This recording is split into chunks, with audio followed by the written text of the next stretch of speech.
Oi, olá, eu sou a Ingrid e sim, eu tô morrendo de sono. O vídeo de hoje, que é um apanhado, uma lista dos livros que eu li recentemente. Eu vou mais falar sobre a minha experiência de leitura com esses livros do que um resumo, por exemplo. Isso eu já fiz nos shorts e lá no TikTok, que é um pouquinho mais completo do que o dos shorts aqui, porque eu só posso postar 1 minuto. Vou falar mal de autora famosa, vou falar bem de livro que eu achei que eu ia odiar e por aí vai. O primeiro livro que eu li esse ano, na verdade, o primeiro livro que eu terminei, porque um dos livros eu já estava lendo no ano passado, que eu coloquei até no meu vídeo de livros do fim do ano. Que livro difícil de terminar, então eu terminei outro antes dele. Foi Hábitos Atômicos, e esse é um dos livros que eu vou falar bem, achando que eu ia detestar.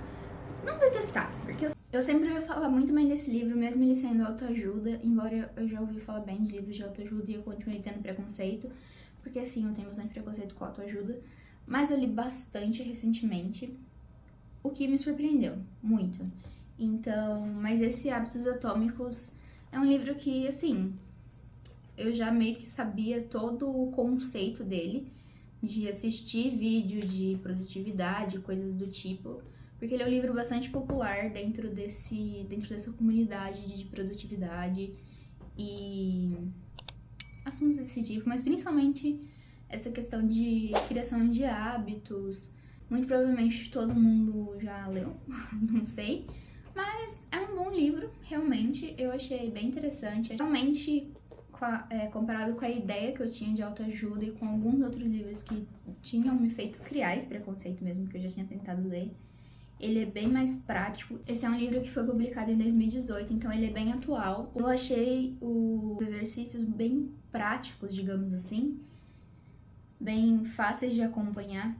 E a ideia principal, na verdade, que é o próprio nome do livro, né, Hábitos Atômicos, ela chama muito atenção, pelo menos pra mim, por ser uma questão de pequenas coisas que vão levando a um resultado maior. Então, você indo a passinhos de tartaruga, como eu gosto de falar, para chegar num resultado maior, sem ter aquela pressão de precisar fazer tudo ao mesmo tempo e correndo com uma pressão absurda, que é o que a gente vive hoje. E por isso que tá todo mundo zoado da cabeça. E minha nota foi 4 estrelas. O próximo não está aqui comigo porque eu emprestei ele, que foi o Leopardo Negro e Lobo Vermelho, que na verdade eu tava lendo desde o ano passado. Eu comecei em novembro do ano passado e é um livro gigante. Podia ter terminado ano passado? Podia ter terminado ano passado. Mas é um livro muito cansativo. Muito, muito, muito, muito, muito. Além dele ser grande, a forma de escrita dele é um tanto quanto poética, uma forma de colocar, mas é um livro com muita metáfora, com muita descrição, mas não descrição excessiva do tipo a água escorreu pela calçada e caiu na sarjeta e entrou pelo bueiro e fez barulho. Não é esse tipo de descrição excessiva, mas é um tipo, tem muita descrição, mas não é exatamente assim. Mas é uma linguagem que é um pouco mais complexa, é um pouco difícil, pesada. É um livro que, ao mesmo tempo que você lê rápido, quando pega pra ler, tem certas partes do livro que passam muito, muito rápidas. E aí você lê, sei lá, 50 páginas de uma vez, assim, em o que parece pouquíssimo tempo. Mas tem horas que, sei lá, 5 páginas demora uma eternidade pra passar. E isso não tem muito um parâmetro, não tem muito um padrão ao longo do livro pra você saber isso. Tem hora que acontece, tem hora que não acontece, e é isso. O livro ele é contado do ponto de vista de um homem apenas, e ele tá prestando um depoimento. Como a gente tá pelo ponto de vista dele, a gente começa ouvindo uma história, como se ele estivesse contando o depoimento. Então ele começa contando Por exemplo, tal dia eu estava em cima do muro e eu vi fulano fazendo não sei o que lá. Só que não continua, a história não continua desse ponto de vista de como se ele estivesse contando uma história para uma pessoa. Conforme vai passando alguns parágrafos, assim, a gente entra na história, então ele começa a contar no tempo presente. É como se você tivesse entrado na história, assim. E de repente corta e volta pro depoimento, assim, e você, né? Isso daqui já passou. Ele tá contando uma coisa que já aconteceu. Então, tem uns momentos, assim, também de mudança muito brusca de tempo, de acontecimento. E, enfim, é um livro pesado. Eu recomendaria você ler ele depois de um livro bem tranquilo. Eu revezei ele com Hábitos Atômicos, o que foi bom, pelo menos na parte final, assim. Porque Hábitos Atômicos, além de ser autoajuda, ele é um livro bem tranquilinho de ler. Eu recomendo depois dele você ler um livro tranquilo também, porque ele é realmente bem denso, assim. Pelo menos pra mim foi. Se pra você não foi, parabéns, você tem um cérebro incrível. O meu foi derretimento de cérebro, assim. Mas a minha nota foi 4,5, porque fui arrebatada, pra ser bem sincera. Eu ponderei muito a minha nota, porque tinha muitas características que eu não gostei no livro, que eu geralmente não gosto, mas como foi trabalhado ali, tudo funcionava perfeitamente bem junto. As descrições que eu geralmente não gosto, a linguagem poética que eu não gosto, forma muito, não muito, mas um pouco mais formal de se falar, e em certos momentos passa de uma formalidade quase muito grande para uma informalidade muito grande, tipo, muito rápido, meio que confuso assim. Mas tudo funciona muito bem dentro do universo, dentro daquela história, junto com os personagens. Então eu achei fantástico esse livro, fantástico, fantástico. Tem mais 2. O terceiro, se eu não me engano, nem foi publicado ainda, eu não sei se o autor já publicou nem no país de origem, acho que não. Mas o segundo tem o nome de 2 personagens que aparecem nesse primeiro livro. E eu não sei se vai ser a mesma história contada pelo ponto de vista desses 2, mas estou curiosa, porque mesmo se for a mesma história contada pelo ponto de vista de outros 2 personagens, ainda assim vai ser bem interessante. O próximo foi um livro que eu estava muito ansiosa para ler, e toda vez que eu ia comprar alguma coisa que eu precisava, eu falava, será que eu compro ele? Porque eu queria tanto ler. Aí eu falava, não vou comprar não, porque tem livro aqui em casa pra ler, não sei o que lá, não. Aí eu colocava ele no carrinho. Aí na hora que eu ia comprar eu tirava. Toda vez, eu passei o ano inteiro fazendo isso. Até que no final do ano uma amiga falou assim, o que você quer de presente? Aí a gente tava numa livraria. Aí ela escolheu um livro, aí eu, tá bom. Aí eu escolhi ele, que foi Layla, da Colleen Hoover. Isso aqui é uma marcação de frase, de passagem, tá, gente? É só a marcação das minhas metas de leitura que eu tinha. Mas a questão é que esse livro foi uma grandíssima decepção. Eu acabei dando 2,5, mas talvez eu dei nota demais até, talvez eu devesse ter dado 1,5, 2, não sei. Mas, enfim, a Layla acompanha um casal, assim, que se conheceu num casamento. O baixista da banda que toca no casamento conhece a irmã da noiva e eles começam um relacionamento. E esse relacionamento, ele, tipo, desenvolve muito rápido, muito rapidamente, assim. E eles passam por um trauma muito grande também, muito rápido. Então, logo nos primeiros meses de relacionamento acontece uma coisa, assim, muito traumática, muito rápido. E aí, depois de alguns meses, eles vão tentar se reconciliar, assim, porque o que aconteceu afetou muito os dois. E o relacionamento acabou virando uma outra coisa, digamos assim. E aí eles voltam pro lugar onde eles tinham se conhecido, onde tinha sido o casamento. E coisas estranhas começam a acontecer. E a questão é, eu queria muito esse livro, porque eu tenho muita curiosidade em ler Verity. Só que sou muito medrosa. Eu não leio livros de terror. E aí todo mundo fala que Verity dá muito medo. Que você começa a olhar pros lados, você começa a olhar pra trás e tal. Quando eu li a resenha de Verity, quando eu li o resumo de Verity, de Lila, eu pensei, parece uma boa introdução pra Verity, porque parece que que é um livro mais ali pro lado do suspense, mais pro lado de um terror da Colleen Hoover. Então, se for um livro que eu dou conta de ler, pode ser que eu dou conta de ler Verity. Pensei. E aí, fiquei nessa de vou ler Lila, vou ler Lila, vou ler Lila, vou ler Lila, vou ler Lila, pra ver se eu consigo ler Verity. Na minha cabeça isso fazia todo sentido do universo. Li Lila. Perdi a vontade de ler Verity. Inclusive, se você já leu Lila e Verity, me coloca aqui nos comentários se vale a pena ler Verity. Ou se Verity é mais ou menos na mesma pegada de Lila, porque, nossa, que decepção. Porque assim, no final das contas, é um livro de romance. Eu odeio livro de romance. Não um romance... Eu odeio livro de romance romântico, que foca no casal. E o livro é sobre isso. E aí tem um sobrenaturalzinho ali no fundo. Um sobrenaturalzinho de merda. Ai, perdão falar assim, mas é verdade. E foi tipo... Nossa, muito decepcionante.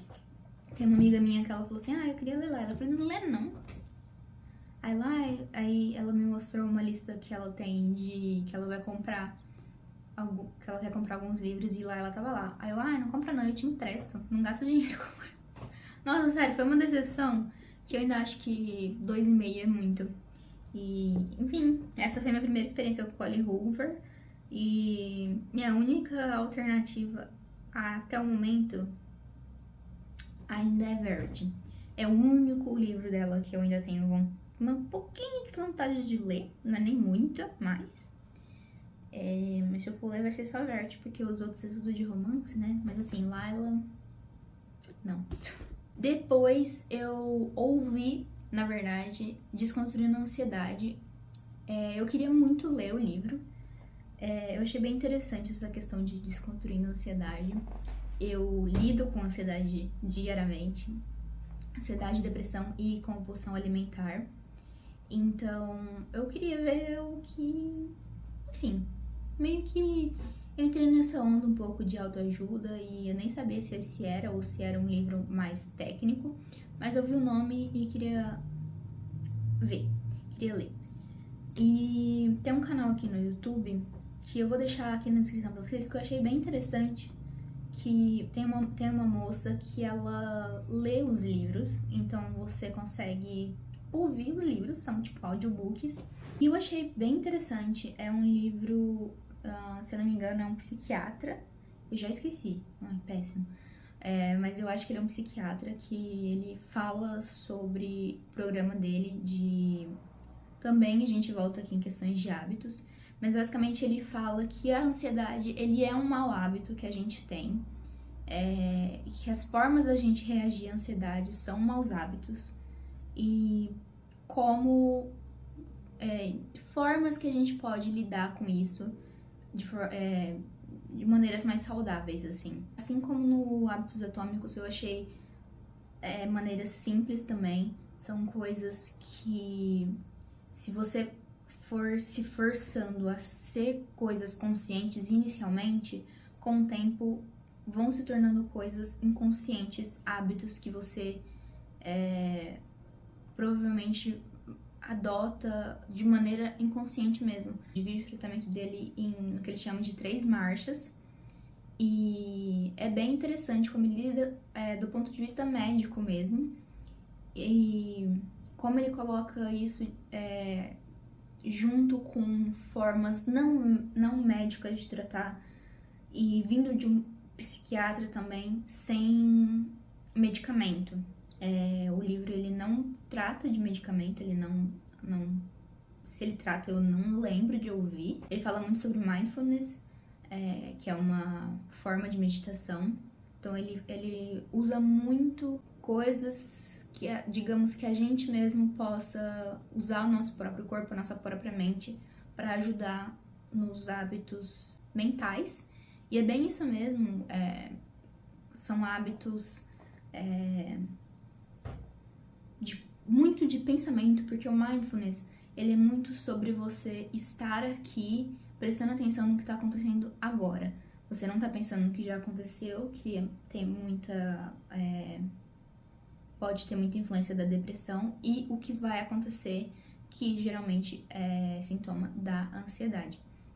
Então, o mindfulness, ele é sobre agora, o que está acontecendo agora.